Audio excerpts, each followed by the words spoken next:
복된 주일입니다. 자, 우리 주변을 돌아보면서 잠깐 인사하면 좋을 것 같아요. 잘 오셨습니다 라고 인사해 볼까요? 잘 오셨습니다. 네, 한 번 더 인사합시다. 하나님이 당신을 사랑하십니다. 하나님이 당신을 사랑하십니다. 네, 하나님은 죄인을 부르시는 분입니다. 하나님은 죄인을 부르세요. 하나님의 징계 선언과 광야로 이끄시는 손길은 멸망을 위한 것이 아닙니다. 하나님 믿으면 복도 좀 받고 일도 좀 잘 풀리고 좋은 일만 가득하면 너무 좋잖아요. 저도 그럼 너무 좋겠어요. 그런데 사람의 이 몸에 붙어있는 죄의 습관과 죄의 욕망이라는 게 칭찬만 해가지고는, 상만 받아가지고는 도무지 떨어지지가 않는 거예요. 성경이 어떻게 표현하냐면요, 사람의 미련함은 안 떨어져가지고 절구에 넣고 빻아도 안 떨어진대요. 그런 우리이기 때문에 하나님을 믿으면 우리에게 고난도 좀 오고 또 어려운 시기도 좀 찾아옵니다. 그런데 그거 자체가 목적지가 아니에요. 과정이에요. 그걸 이해하는 게 중요하죠. 성경을 이해할 때도 그렇습니다. 성경에서 에스겔은요, 하나님의 심판이 참 많이 기록되어 있어요.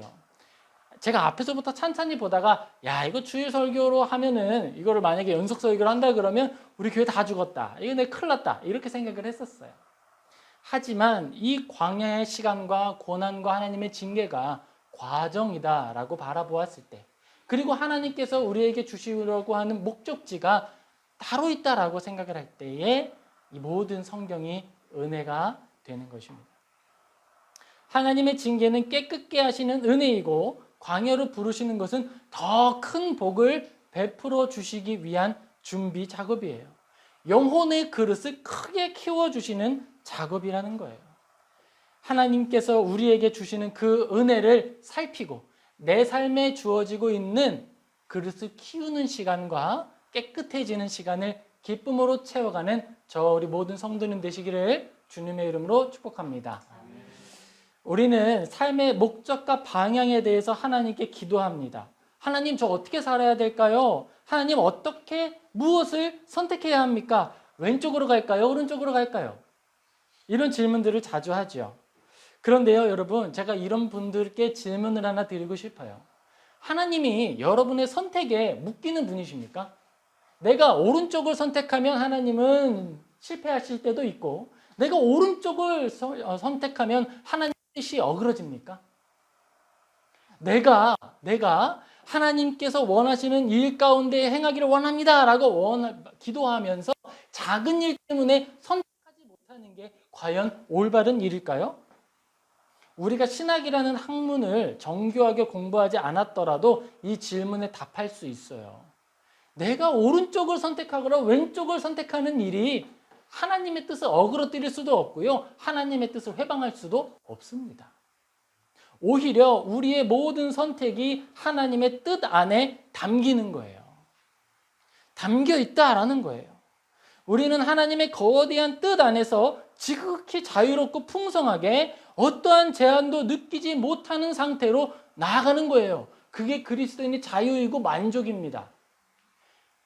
내가 모든 것을 선택하는데요, 그것 안에 하나님의 뜻이 함께 가는 거예요. 하나님은 작은 분이 아닙니다. 문제보다 크시고요, 계획보다 크신 분이에요. 하나님이 원하시면요, 내가 아무리 정교하게 계획을 세우더라도요, A부터 Z까지 계획을 세우더라도요, 계획 사이로 막 가실 수 있는 분이에요. B 사이로 막 가, 그런 분이에요. 성경과 하나님의 말씀은 사람을요, 묶지 않습니다. 내가 어디에 있어야 할 것처럼, 무슨 일을 해야 할 것처럼, 이 일을 하지 않으면 죽을 것처럼 협박하지 않아요. 하나님의 말씀은 오히려 묶인 자를 자유케 합니다. 세상은 다 이걸 선택하는데, 세상은 다 이쪽으로 걸어가는데 내가 이렇게 걸어가지 않으면 죽는 것 아닐까? 우리는 선택지를 제한받는 거예요. 내가 이렇게 선택하지 않은 것이 나의 실패인가? 내가 몇 살에 대학교에 가고 몇 살에 졸업을 하고 몇 살에 학문을 써서 박사학위를 받는 것이 일이다 라고 했는데 늦어지고 틀어지고 잘못되면 나는 실패했는가? 그렇지 않다는 거예요. 세상은 죽는 것처럼 말하고 실패하는 것처럼 말하고 우리를 올가매지만 하나님의 말씀은 우리를 자유케 합니다. 성경은 우리가 그리스도 안에서 자유하다라고 이야기합니다. 갈라디아서 5장 1절이에요. 로마서는요, 죄를 사랑하는 사람의 마음을 두고 이렇게 이야기합니다. 종의 상태다. 죄의 종되었다. 너희들의 몸을 죄의 종으로서 내어주지 말고 의의 도구로 사용해라 라고 이야기하고 있어요. 자유로운 의지가 상실된 상태라고 이야기하고 있습니다. 로마서의 중심은 죄의 의지에 저항해야 한다는 거예요. 하나님께서 우리를 정화시키시고 고난 가운데 몰아주시는 것, 그것이 목적이 무엇이냐, 궁극적인 방향이 무엇이냐, 이거예요. 죄를 벗어나 살아갈 수 있다. 세상의 모든 사람들이 선택하는 이 길, 성공이라고 말하는 길과 다른 길을 선택하더라도 죽지 않는다. 죄를 떠나 살아갈 수 있다. 올바른 가치를 추구하며 살아가는 것, 그것이 바로 하나님의 뜻을 이루는 길이다라고 하는 것을 알려주시는 거예요. 에스겔서는 죄로 인해 신음하는 사람들에게 하나님의 말씀을 전합니다. 에스겔서에는요, 중요한 핵심 단어가 등장을 해요. 미슈파트라는 히브리어입니다. 이것은요, 규례, 정의라는 말을 의미해요. 의로운 길을 걸어가라는 거예요. 하나님께서 에스겔을 통해 우리에게 하시고 싶은 말씀은요, 정의와 공의에 대한 말씀이라는 거예요.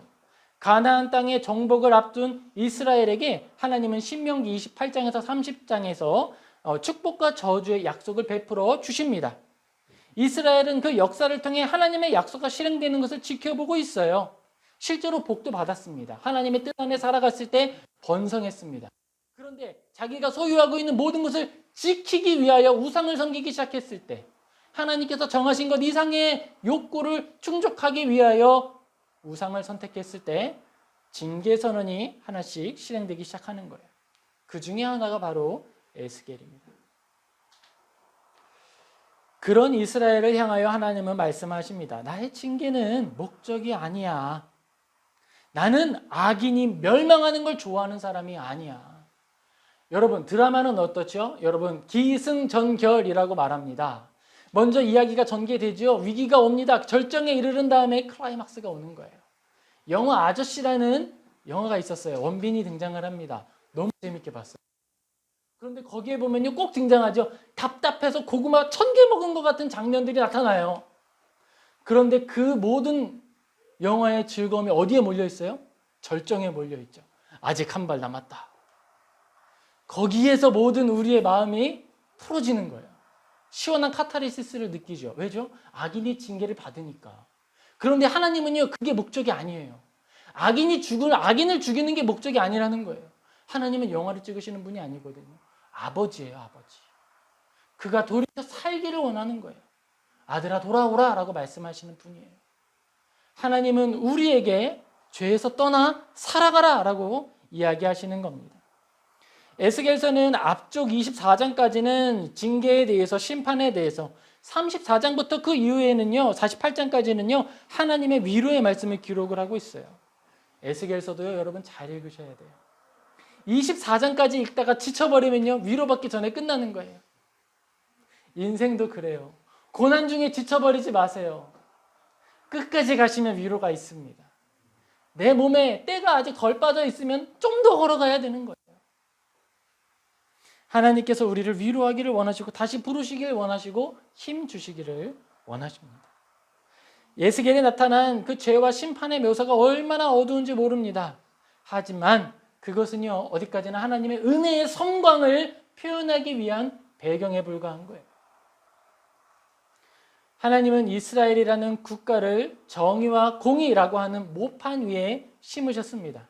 가나안 땅에 살던 팔레스타인 민족들이 하나님을 떠나, 하나님이 아예 없었죠. 탐욕에 취해 죄를 쌓아가고 그 죄가 하나님께서 징계할 만한 수위에 올라섰을 때 하나님은 이스라엘을 사용하여 징계를 실행하셨습니다. 하나님의 도구가 되고 하나님께 쓰임받는 민족이 되어서 그 땅을 정복하는 거예요. 그리고 그들이 다시 하나님의 말씀을 떠나 그들 가운데 탐욕이, 죄가 피어나게 되었을 때 똑같은 방식으로 다른 나라가 하나님의 도구가 되어 그들을 징계하고 깨끗게 하는 시간을 경험하게 되는 거예요. 하나님은 이스라엘을 포도나무로 비유하십니다. 이사야서 5장에 비유가 되어 있죠. 그들은요, 모판 위에, 정의와 공의라고 하는 모판 위에 심겨 있는 거예요. 그 안에 머물러 있었을 때 하나님은 그들에게 필요한 이른 비와 늦은 비를 내리셨을 것이고 그들의 가지를 돌보아 주셨을 거예요. 우리 같이 성경 읽겠습니다. 에스겔서 33장 10절에서 11절 다시 한번 읽어보겠습니다. 시작. 그런즉 인자야 너는 이스라엘 족속에게 이르기를 너희가 말하여 이르되 우리의 허물과 죄가 이미 우리에게 있어 우리로 그 가운데로 쇠퇴하게 하니 어찌 능히 살리어 하거니와 너는 그들에게 말하라 주 여호와의 말씀이니라 나의 삶을 두고 맹세하노니 나는 악인이 죽는 것을 기뻐하지 아니하고 악인이 그의 길에서 돌이켜 떠나 사는 것을 기뻐하노라. 이스라엘 족속아 돌이키고 돌이키라 너의 악한 길에서 떠나라 어찌 죽고자 하느냐 하셨다 하라. 아멘. 우리가 하나님의 뜻 안에서 살아가는 것에 대해서 이야기를 했습니다. 왼쪽으로 가는 것이 하나님의 뜻일까? 오른쪽이 하나님의 뜻일까? 그런데 그게 아니라는 거예요. 중요한 것은요, 내가 지금 하나님의 모판 위에 서 있나? 그것이 중요하다는 겁니다. 내가 공의와 정의의 발판 위에 서 있다면 우리는 자유롭게 선택할 수 있는 거예요. 나의 양심을 따라, 나의 기쁨을 따라 내가 좋아하는 일들을 선택할 수 있습니다. 하나님을 잘 믿으면 망할 것 같으십니까? 하나님을 잘 믿으면 선교사로 갈 것 같으세요? 아니에요. 다 안 보내요. 누가 보내요? 그런 일 없어요. 겁내지 말고 믿으세요. 하나님 그런 분 아니십니다. 하나님과 우리의 관계를 이 부분에 한번 대입을 해볼까요? 하나님을요, 우리는요, 정말 뭐 좋은 분, 아주 능력이 많으신 분, 많이 가진 분, 어떤 재력가? 이렇게 생각하는 분들이 있을 수 있어요. 하나님께 기도를 좀 잘하고 잘 보이면 좋은 것들을 얻어낼 수 있지 않을까? 이런 생각을 할 수도 있습니다. 그런데요, 실제로 하나님은요, 온유하시고 자비가 많으셔가지고요, 기도하는 대로 응답도 해주시고 자신 것을 베풀어 주시기도 하세요. 그런데요, 하나님은 지혜가 없으셔서 이용당하시는 분이 아닙니다. 하나님은요, 오래 참으시는 거예요. 하나님께서 우리의 기도에 응답해 주시고 하나님께서 내가 정말 필요한 것을 채워달라고 했을 때 채워주시는 걸 경험할 때 우리는 하나님 안에서 조금씩 욕심을 내기 시작해요. 우리가 정의와 공의의 못 가운데 심겨졌거든요. 그런데 우리 스스로가요, 점점 어디로 걸어가요? 점점 정의와 공의의 경계선으로 나아가기 시작합니다. 세상과 믿음 사이에서 줄타기하는 그 경계선 위에 스스로 서는 거예요. 하나님은 우리를 정의와 공의 그 넓은 모판 위에 중앙에 심어주셨는데 우리 스스로 걸음을 옮겨 세상, 사망과 죽음, 죄와 사망의 길에 경계에 서서 줄타기합니다. 여기까지 욕심 부려도 될까? 여기까지 나아가도 될까? 그리고 결국 그 선을 넘어가는 거예요. 그러면 그 선을 넘어가는 순간 하나님은 징계하기 시작하시는 거예요. 하나님께서는 사람을 징계하실 때에 사람의 매와 인생의 채찍을 사용하여 징계하십니다. 맞아보신 분은 알아요. 사람의 매가 얼마나 아픈지. 이 사람의 매가 옆에 있으면 너무 무섭습니다. 그리고 인생의 채찍을 사용한다는 말이 어떤 무게와 의미를 갖는지 아는 분들은 삶이 좀 달라요. 저는 이렇게 표현하는 걸 좋아합니다. 광야 냄새가 난다. 어떤 사람을 딱 지켜보면요, 그 사람에게는요, 광야 냄새가 나요. 광야 좀 갔다 오셨네. 이분 좀 맞으셨네. 그분들은 선을 결코 넘지 않아요. 그리고 딱 알아요. 내가 여기서 한 걸음 더 가면 이거 꿀밤 한 대 맞는다. 그리고 또 뭐예요? 참 이게 긴가민가 할 때 있거든요. 이게 죄인지 아닌지, 내 욕심인지 하나님의 뜻인지 모를 때 있거든요. 그런 분들은요, 갔다 오신 분이라 그러니까 좀 그러네요. 갔다 오신 분들은요, 엎드려요, 얼른. 그게 제일 안전하다는 걸 아는 거예요. 더 한 걸음 걸어가는 것보다요, 그 자리에 엎드리면 되는 거예요. 그 자리에 엎드려서 기도하세요. 그것이 가장 지혜로운 것입니다. 하나님께서 우리에게 베풀어 주시는 믿음의 삶은요, 진짜 넓고요, 진짜 쾌적해요. 여러분의 마음의 소원을 따라 하나님의 뜻을 이루시는 거예요. 내가 좋아하지도 않고 싫어하는 일을 하박시켜 가시면서 하나님의 뜻을 이루시는 분이 아니에요. 하나님은 우리 가운데 소원을 주시고 그 소원을 통해 자신의 뜻을 이루십니다. 하나님의 영광의 잔치는요, 그 잔치상이 진짜 넓어요. 그래서요, 하나님 혼자만 영광 받으시는 게 아니에요. 아, 우리 아들 이리 와. 내 옆에 앉아야지. 여기 앉아서 이 잔치상을 같이 누리자. 부르시는 분이세요. 그 자리에 참여하기를 원하십니다. 우리를 부르신다는 거예요. 오늘 성경 부분에 써 있잖아요. 악인이라 하여도 그가 멸망하는 걸 좋아하지 않으신다 하시지 않습니까? 하나님의 뜻과 마음을 오해하여 하나님을 속상하게 하지 않는 저와 우리 모두 되기를 주님의 이름으로 축복합니다. 우리 에스겔서를 좀 넓게 볼 텐데요. 에스겔서 11장 19절에서 20절 같이 한번 읽어보겠습니다. 시작.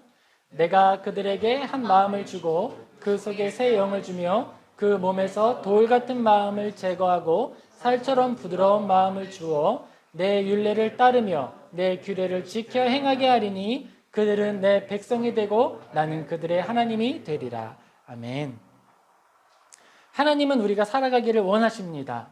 하나님은요, 정말 우리를 사랑하세요. 우리 같이 한번 고백해 봤으면 좋겠어요. 한번 따라해 봅시다. 하나님은 살아계십니다.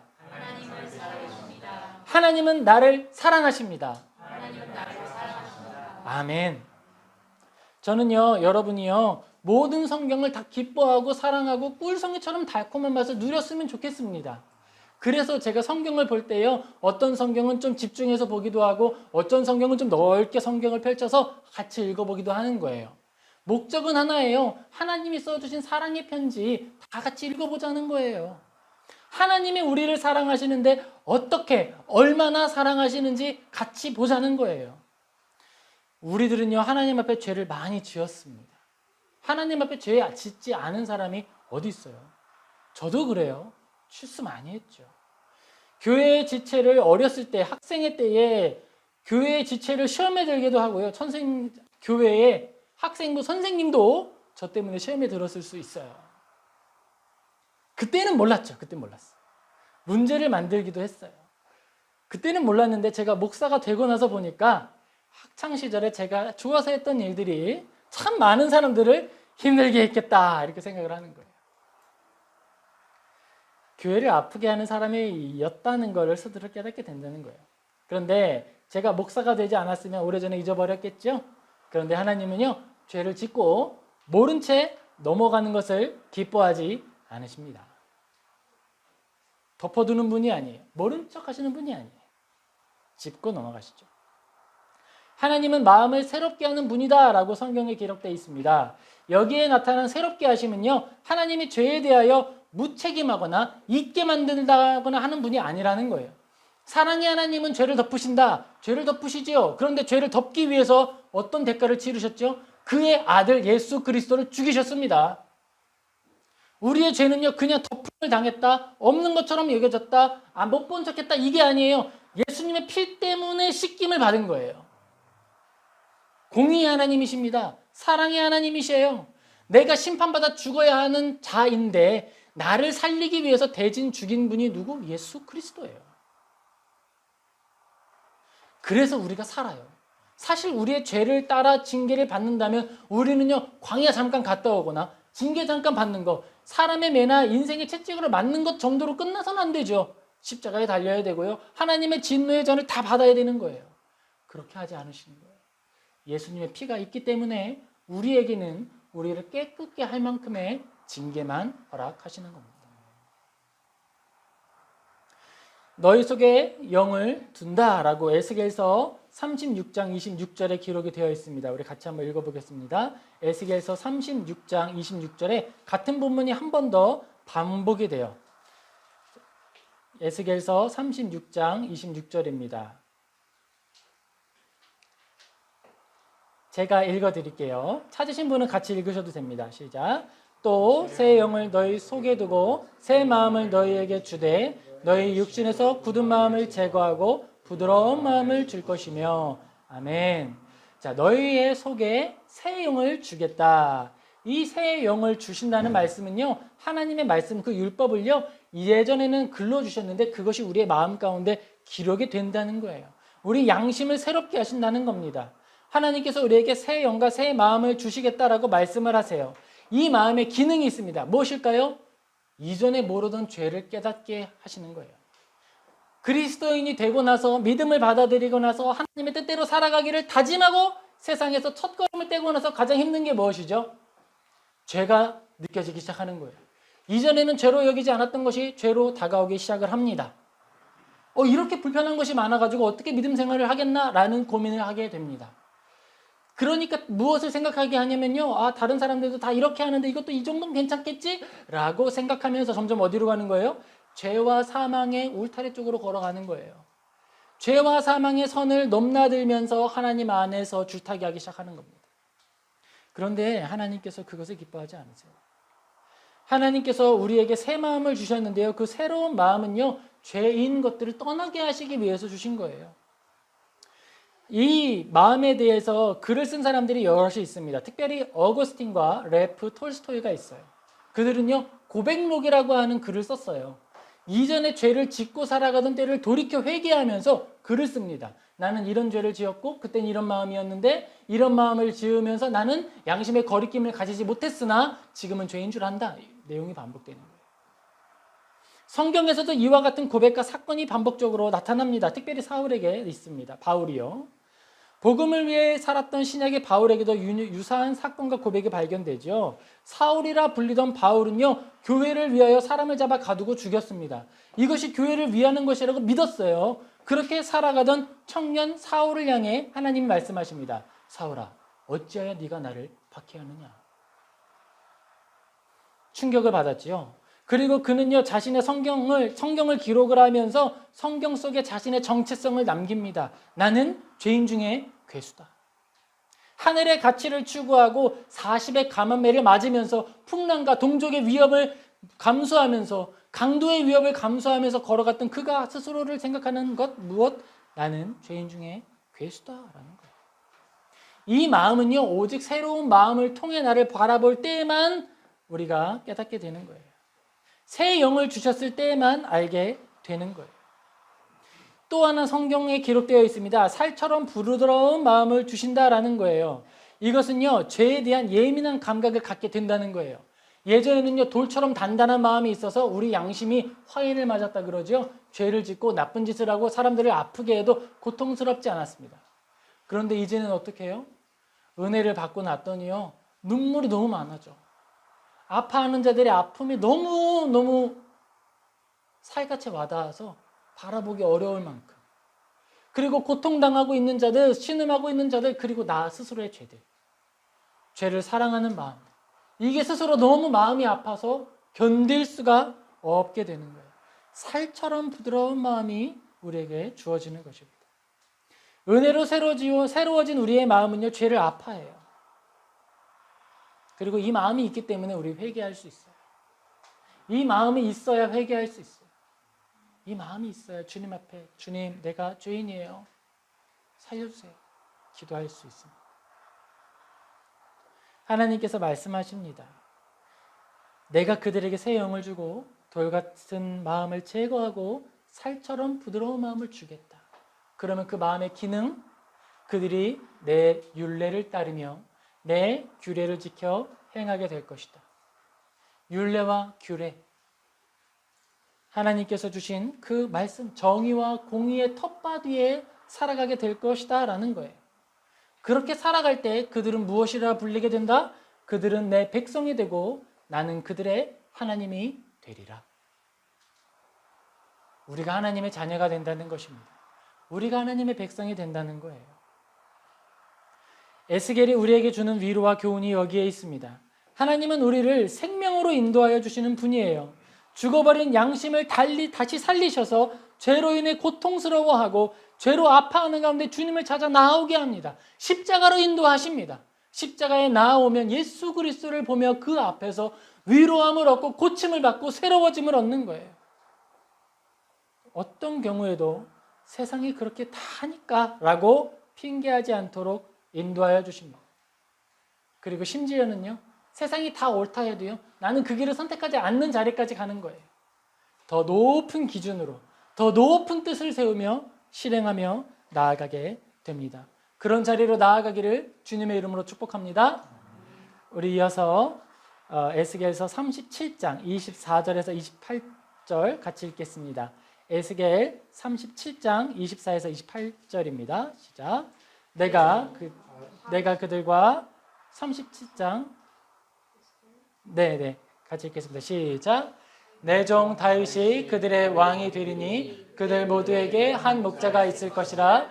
그들이 내 규례를 준수하고 내 율례를 지켜 행하며 내가 내 종 야곱에게 준 땅 곧 그들의 조상이 거주하던 땅에 그들이 거주하게 하되 그들과 그들의 자자손손이 영원히 거기에 거주할 것이요 내 종 다윗이 영원히 그들의 왕이 되리라. 아멘. 하나님께서 우리에게 말씀하여 주시는 거예요. 하나님께서 우리를 불러 주십니다. 우리가 그 땅을 살아가게 하시는데 그 땅 가운데서 하나님의 뜻을 이루고 그 뜻 안에 머물러 살게 하여 주시는 거예요. 하나님은 그의 사람들이 살아나기를 원하십니다. 수많은 징계와 고통으로 신음하게 하시는 것이 하나님의 본래 뜻과 계획이 아니에요.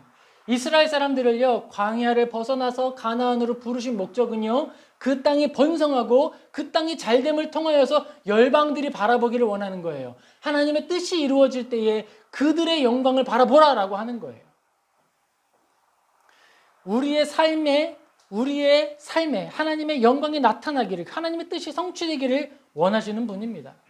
하나님이 우리에게 예비하신 은혜와 사랑이 얼마나 놀라운지 모릅니다. 진정으로 하나님은 우리에게 그 모든 하늘의 축복을 베풀어 주기를 원하십니다. 하나님께서 우리에게 원하시는 것은 오직 한 가지예요. 그것은요, 죄와 사망의 경계 위에서 줄타기 하지 말라는 거예요. 하나님께서 우리에게 베풀어 주신 은혜의 모판 위에서 자라가고 그곳에서 하나님의 뜻을 이루어가라고 우리를 지금도 부르십니다. 여러분이 가지고 있는 계획 있으시죠? 그 계획을요, 마음껏 세우시고요, 마음껏 추진하세요. 선택하실 때요, 자유롭게 선택을 하세요. 죄를 벗어나서 올바른 선택 가운데 있는 모판 위에 있는 곳이라면 기쁨으로 취하세요. 약속의 땅을 받았을 때요, 갈렙은 어떻게 했습니까? 이 산지를 내게 주소서라고 이야기했습니다. 그가 말했을 때 하나님이 왜 주셨죠? 약속의 모판 위에 있는 것이었거든요. 만약에 그가 가나안 땅, 약속의 땅이 아니라 다른 곳을 원했다면 어떻게 됐을까요? 하나님은 안 주셨을 거예요.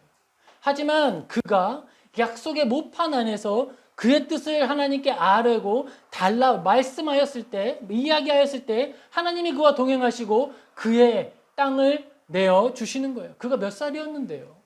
그의 육체를 따라 그 땅을 소유할 능력이 없었어요. 하나님께서 이루어 주시는 거예요. 하나님께서 원하시는 건 이거예요. 이 땅을 받는 게 하나님의 뜻입니까? 아래로 가는 게 하나님의 뜻입니까? 어디로 가는 게 하나님의 뜻입니까? 아니요. 이곳을 주십시오. 약속의 땅이 이 모든 것인데 하나님, 저는 이곳을 원합니다. 그것은 죄와 사망의 경계 위에서 줄타기 하지 않고도 충분히 넓은 땅입니다. 충분히 아름다운 곳이에요. 우리는 그곳에서 살아가는 것입니다. 하나님께서 우리에게 베푸신 자리는 정말 넉넉합니다. 은혜를 따라 사는 삶에 우리의 기쁨도 함께 있습니다. 믿으면 다 선교사 되는 거 아니라고 말씀드렸죠. 믿으면 다 아프기만 한 거 아니에요. 믿으면 다 고통당하는 거 아니에요. 믿으면 고난만 가득한 게 아니에요. 믿음 안에요, 기쁨도 있고 자유도 있고 즐거움도 있습니다. 아름다운 포도원의 한쪽 벽은 공의, 한쪽 벽은 정의입니다. 이 공의와 정의의 벽이 얼마나 넓겠어요. 이 아름다운 정원이 얼마나 넓습니까? 죄와 사망의 경계에서 그것이 좁다 하지 마시고 눈을 돌리세요. 하나님의 말씀으로 눈을 돌려보세요. 반대편에 훨씬 더 많고 넓은 땅이 분깃이 놓여 있는 거예요. 우리는 하나님의 큰 능력과 공의와 긍휼을 마음껏 누리며 살 수 있습니다. 심지어 우리가 죽음에 이르는 죄를 지었더라도 다시 주님께 돌아와 살아갈 소망을 가지고 있지 않습니까? 하나님께서 우리를 돌아보시고 다시 생명과 복을 베푸시겠다고 말씀하고 계시잖아요. 하나님께서 우리를 견고하게 하신다, 번성하게 하신다라고 말씀하십니다. 이 말씀을 믿으시기를 주님의 이름으로 축복합니다. 조금 더 직설적으로 이야기해보고 싶어요. 직설적으로 이야기하겠습니다. 하나님께서 베푸시는 축복 중에 재정의 축복 또한 사모하고 또한 마음껏 받으십시오. 하나님께서 베풀어 주시는 복을 받기에 합당한 사람이 되시기를 주님의 이름으로 축복합니다. 그리스도인이 받은 재정의 축복과 세상이 성공이 갖는 이 지점에는 분명한 차이점이 있어요. 분명한 차이점이 있어요. 세상은요, 언제나 더 많은 이익을 추구하기 위해서 선택을 구성해요. 내가 선택을요, 만들어내고요, 계획을 세워가는데요, 그 목적은요, 이익을 늘리는 거야. 그런데 하나님의 사람은 방향이 달라요. 하나님의 사람은요, 하나님의 뜻이 어떻게 더 많이 실행될 것인가를 고민하는 거예요. 세 가지 선택지를 제가 말씀드렸지요. 이 중에서 하나님의 뜻을 위한 것이 무엇인가를 두고 먼저 고민하는 거예요. 그리고 그 모든 것들이 하나님의 뜻과 영광이 되는 일이라면 그 중에서 더 오래 걸리는 일을, 어려운 일을 선택하세요. 쉽게 이루려고 하지 마시고 어려운 일을 고민하십시오. 마지막 선택지는 뭐죠? 그 중에서 오래 걸리는 걸 선택하는 거예요. 나를 위한 것, 나의 이익을 위한 관점이 아니라 중요한 것은 하나님 안에서 선한 일들을 위한 계획을 두고 이루어 간다는 거예요. 우리가 무엇을 선택하느냐가 중요한 것이 아니라 내가 어디에서 어떻게 살아가느냐가 중요하다는 겁니다. 내가 무엇을 손에 쥐느냐가 아니라 어디를 바라보고 있느냐가 중요하다는 거예요. 이 고민이 바로 우리를 생명과 축복의 삶으로 인도하는 올바른 질문이 됩니다.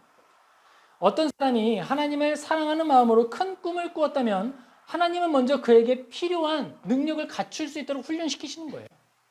만약에 많은 재정을 내가 다루고 싶습니다라고 고백을 했어요. 솔직하게 하나님 앞에서. 그랬으면 하나님은 먼저 무슨 훈련시키실 것 같으세요? 하나님은요, 말씀에 이렇게 이야기합니다. 세상과 재물을 겸하여 섬길 수 없다라고 이야기해요. 그러니까 사람들이 말합니다. 그러니까 그리스도인들은 다 가난할 수밖에 없다 이렇게 생각할지도 모르겠어요. 그런데요, 바울과 가장 가깝게 협력했던 사람들 다 부자였어요. 그런데 그들은 재정에 휘둘리는 사람은 아니었어요. 먼저 그들이 재정을 올바르게 다루기 위해서 재물에 현혹되지 않는 훈련을 받는 거예요. 굴러가는 돌을 보는 것처럼 재정을 보는 마음을 주시는 거예요. 여러분, 심장이 있습니다. 심장은 어떤 역할을 하죠? 온 몸에 있는 허파는요, 산소를 모아요. 그리고 허파에서 산소를 모으면 그거 끝이 아니죠. 심장이 그 모아진 그 산소를요, 피에 담아서 날라요. 그런데 심장은요, 그 피를 흘려보내는 기관이거든요.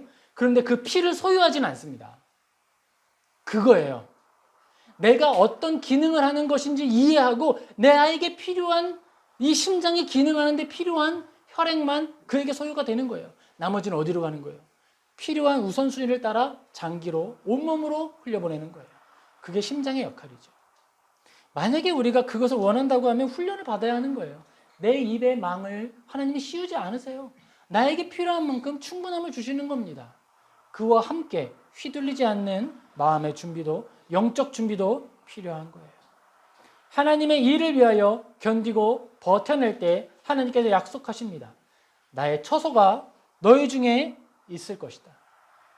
너희가 내 백성이 될 것이다. 내가 무엇을 선택하느냐가 중요한 것이 아니라 무엇을 가치를 두고 선택하는지가 중요하다는 사실 기억하시기 바랍니다. 우리 에스겔서 33장 19절에서 20절 같이 읽겠습니다. 에스겔서 33장 19절에서 20절 시작. 만일 악인이 돌이켜 그 악에서 떠나 정의와 공의대로 행하면 내가 그로 말미암아 살리라. 그러나 너희가 이르기를 주의 길이 바르지 아니하다 하는도다. 이스라엘 족속아, 나는 너희가 각기 행한 대로 심판하시라 하시니라. 아멘. 하나님은 우리가 죄에서 떠나 사는 것을 기뻐하십니다. 죄를 떠나십시오. 하나님을 바라보십시오. 성공의 시작은 일상에서 하나님을 기억하는 것이라는 것을 기억하시기 바랍니다. 우리의 성공은요, 한 번의 성공으로 이루어지는 게 아니에요. 작은 성공들이 모여서 이루어지는 거예요. 그런데 그 작은 성공을 구성하는 가장 기본적인 성공은요, 일상 속에서 하나님의 살아계심을 기억하는 거예요. 하나님을 찾으십시오. 편리와 이익이 아니라 하나님을 찾으시기 바랍니다. 무엇이 하나님을 기쁘시게 하는 일인지 고민하고 그 일을 위하여 삶을 쏟으십시오. 하나님은 그 마음의 방향을 보십니다. 하나님의 길과 사람의 길은 본질적으로 다릅니다. 하나님의 뜻은 참 쉽고 분명합니다. 하나님은 손해가 되더라도 진실한 길로 걷는 이들을 기뻐하십니다. 그들이 실패하는 듯 보이더라도 결국 실패하지 않게 하시는 분이 하나님이세요. 문제보다 크신 하나님이시고요. 우리의 계획보다 크신 하나님이시고요. 심지어 이 모든 세상보다 크신 하나님이세요. 그 하나님을 기억하는 게 우선이에요. 그때 우리는 좁은 죄와 사명의 경계선에서 줄타기 하는 게 아니라 넓은 곳을 바라보며 올바른 선택들을 해나갈 수 있는 겁니다. 하나님의 선지자들이 하나님의 뜻을 이루며 하나님의 말씀을 따라 걸어갈 때 죽지 않았어요. 하나님의 사람들이 그들이 삶을 열심히 실행하며 나아갈 때 다윗 왕이 하나님께서 허락하신 인내의 길을 걸어갈 때 그는 망하지 않았습니다. 심지어 다윗이 아무것도 없었거든요. 권력도 없었고요. 아무것도 없어요. 그냥 쫓기는 도망자였어요. 근데 다윗은요, 딸린 식구가 엄청 많았습니다. 몇 명이었게요? 600명이나 됐어요. 600명의 군중을 끌고 다니는 게 누구예요? 도망자 다윗이에요. 하나님은 그 다윗이 온전한 인내를 이루는 여정을 할 때 그 한 사람만 먹이신 게 아니라 600명의 사람을 같이 책임지셨습니다. 다른 사람들에게 이용당하는 것 같죠? 세상이 미련하다고 평가할 수 있습니다. 내가 너무 이루는 일이 더딘 것 같을 수 있어요. 하지만 하나님을 따르는 것이 참된 지혜입니다. 심지어 하나님은 죄를 많이 짓고 심판받아 마땅한 사람들도 다시 돌이켜 하나님께 나아오라라고 이야기하고 있는 거예요. 심지어 그들이 너무 많은 죄를 지어서 야, 하나님 저거 나쁜 분 아니셔? 라고 오늘 성경에 오해하는 사람들이 나타날 정도로 용서의 범위가 크시다는 거예요. 내가 용서하지 못할 사람도 하나님은 용서하신다는 겁니다. 그런데 여러분, 이 자리에 모인 여러분들은 어떤 분이시죠? 하나님을 사랑하여 이 자리에 나오신 분 아니십니까? 그런 여러분을 향해서는 도대체 얼마나 큰 사랑을 하나님이 베풀어 주시겠습니까? 하나님께서 우리에게 큰 덕을 베풀어 주실 준비가 되어 있으신 거예요. 이제 우리는 하나님의 큰 은혜를 기억하며 소망을 가질 수 있기를, 그리고 우리를 올가매던 죄의 고리를 끊어내고 하나님의 영광을 위하여 살아내는 저와 우리 모든 지체 되시기를 주님의 이름으로 축복합니다. 우리 같이 기도하겠습니다.